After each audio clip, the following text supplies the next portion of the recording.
Hi, this is Sir David. I'm using the short title tonight. I don't have time. Oh, God. I've got a weenie out of the pants story. It's been out for 35 years. Let me bring this one to you. Ex-principal, yeah. Always the principals. This is the Desert News. Church Jesus Christ of Latter-day Saints owns this newspaper, and they're always the first one to get the sex stories. I don't know why. It says, FBI, ex-principal sexually abused boys for over the past 35 years. Charles Edward Weber, W-E-B-E-R, 65 years old, was booked into Washington County Jail and charged with 6 counts of forcible sodomy, a first-degree felony. New court documents filed Monday say the former teacher and principal has admitted to sexually abusing several young boys over the past 35 years as an educator. 35 years, that's a long time to get away with this kind of stuff, isn't it?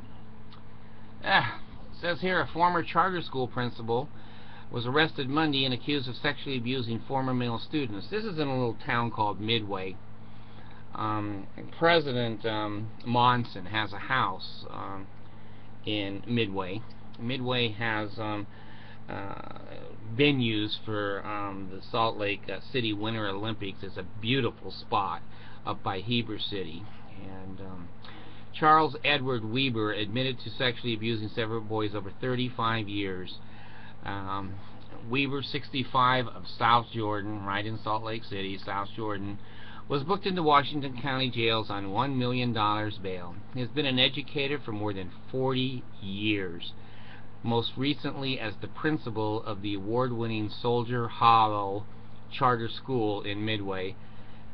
Soldier Hollow is a fabulous restaurant up there, and beautiful view, and a wonderful golf course up there too.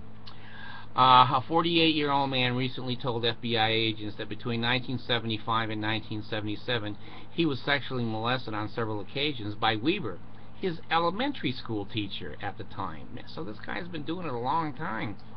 He said the abuse began when he was 11 years old, included fondling and sexual acts, and it was done in Utah and in other states. The agents then interviewed Weber, who told them that he had been a teacher for more than 40 years and admitted to sexually molesting over 35 years. During the interview, he also allegedly admitted to sexually abusing a 15-year-old boy between January and April of this year. Investigators later learned the teen had been a student at the school where Weber was principal. The boy told agents Weber sexually abused him earlier this year, but said it stopped after he turned 16. Weber was charged Monday in the 4th District Court, 6 counts of forcible sodomy, a first-degree felony in connection with the alleged crimes. Weber was arrested in Washington County. Now, Washington County is way down by Nevada. It's right down by St. George. And this Weber guy had a house up in West Jordan. Found out basically that they were investigating him, and he fled down there to Washington County. They caught up with him before he crossed the line into Nevada and got him. Soldier Hollow Charter School started in 1999 with an emphasis on the environment and the arts. It serves students in kindergarten through 8th grade. In 2011, while Weber was the school's principal, Soldiers Hollow received the distinction of a Blue Ribbon School, a national honor given to public and private schools that excel year after year. Weber told investigators he was fired from the school in August. Well, folks, I hate to keep bringing it up, but you know what? The Mormons won't stop. The Mormons won't stop. I don't know what it's going to take. I really don't. I've had a feeling. Now, again, I'm bipolar. I'm not bearing my testimony. Okay? There's a difference between feeling and hoping and wishing. A bipolar person, we feel, shifts in the environment. Many times I can't tell exactly what the shifts are, but I can feel movement in the environment somewhere. Well, anyway, long story short, I think that some of my emphasis in my videos on the child molestation that goes on constantly in the Mormon Church and in the state of Utah has risen to some investigative levels of people saying, holy shit, this guy is on there all the time, because we're doing this all the time. We've got to get some kind of a stop to it. So maybe I'm doing some good, maybe I'm not, I don't know. But it is important to me. I have 185 countries that look at me, and I wanted to say hi to Finland and Laos. They're the ones that listen to me the longest. Now, these people have no life, obviously, in those two countries. But when they click on one of my videos, they stay on it for 97% of the video. Now, there's the rest of you. You click on once, 8 seconds, and you're gone. You're not very loyal. And frankly, I don't care. It's not like I get money when you stay on. But what I do is I look at it to see what relevance am I getting information out that people are interested in, and hopefully is helpful to people in some way. And so I did start looking at, I had the one hit from China. He said he was from Hong Kong, and when he was on the plane, he wrote and said, you know, it's me, I'm the guy from China. And so anyway, I'm able to see how long. Now here's a very disturbing number.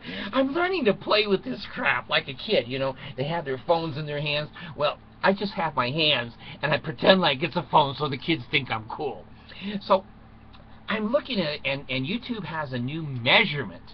Okay, now I'm right down the middle, male and female. I'm 48, 51%, all over, except in certain parts of the world, like the Philippines, like 8% are females that watch me, and then like 87% are the males. Well, anyway, the YouTube has this brand new measurement, and it's how many minutes have I been looked at? And on most of my videos, it's less than 1. So anyway, it's 3 damn years. It's 3 years that if you added up all the minutes people have looked at my videos, it would be like one person sitting in a chair for 3 years, and each second would go by for 3 years, and that's how many people have looked. So anyway, I did want to thank the people in Finland and the people in Laos, and some of you, like I don't know if it's France. I don't want to falsely accuse anybody, but there's a couple of you that are real asshats. 2 seconds, 4 seconds, they go, look at the guy, he's ugly as hell, and they just turn me off. Turn me off.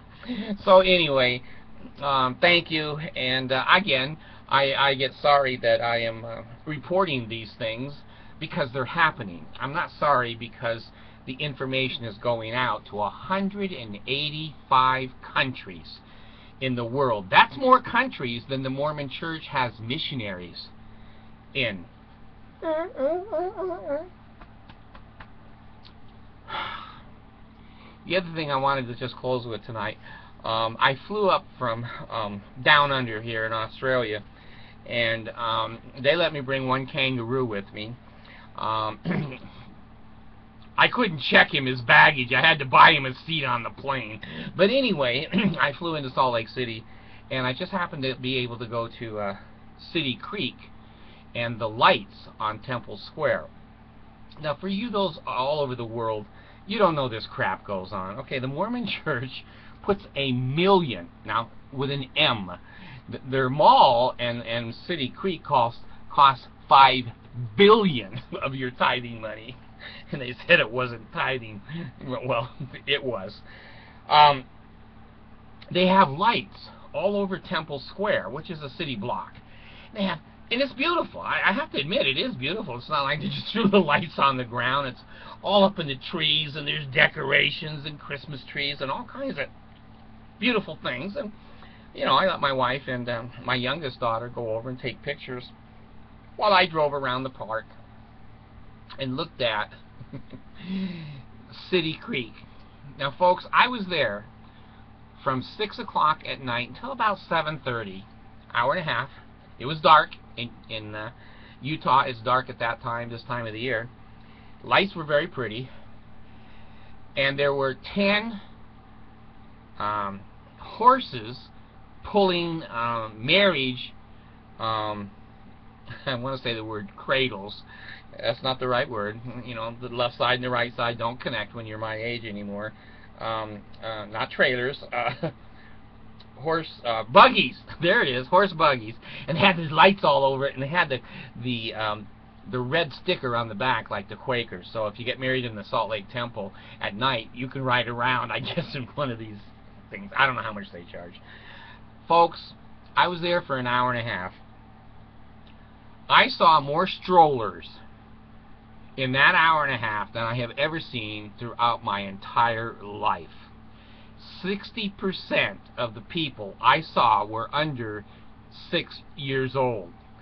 The mother had 2 kids in her arm, the dad was dragging 3, and the grandma was pushing one of the carts that had 9 kids in it.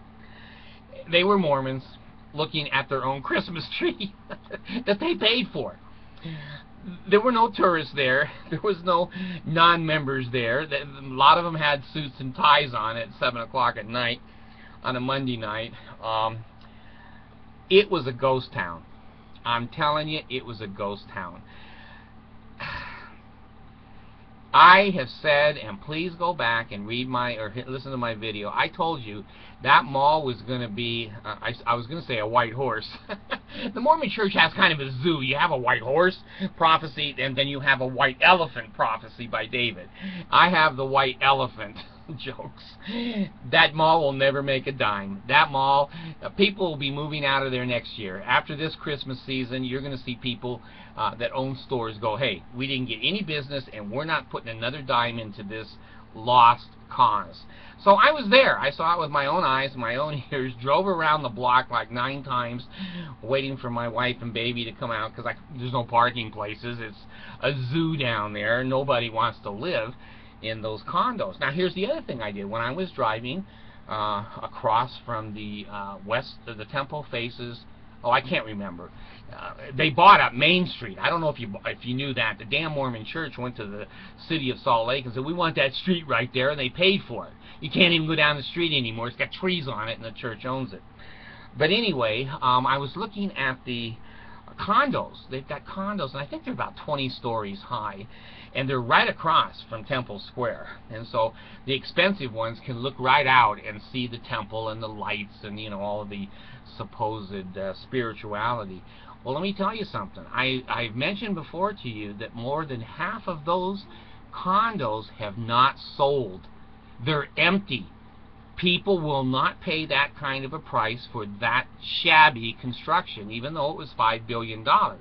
They're too small, they're too ordinary, and they're too expensive. So the 2 bedrooms, I think, were going for $300,000. They dropped the price to $150,000. Still couldn't sell them.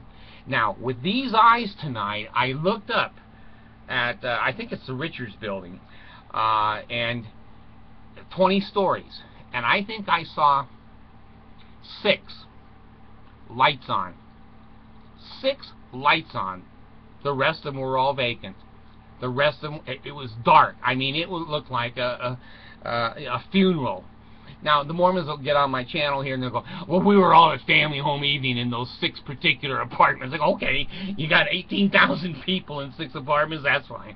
But anyway, I'm telling you with my own eyes, it was a ghost town. There was hardly anybody on Temple Square anywhere. There were some families that had some very small children, young men and women, maybe 23, 25 years old with 17 kids each family, and an empty Richards building sitting there that the Mormon Church can't get anybody to buy. So anyway, I wanted to close tonight with my testimony that the white horse prophecy didn't come true, and the white elephant prophecy is starting to come true. Thanks.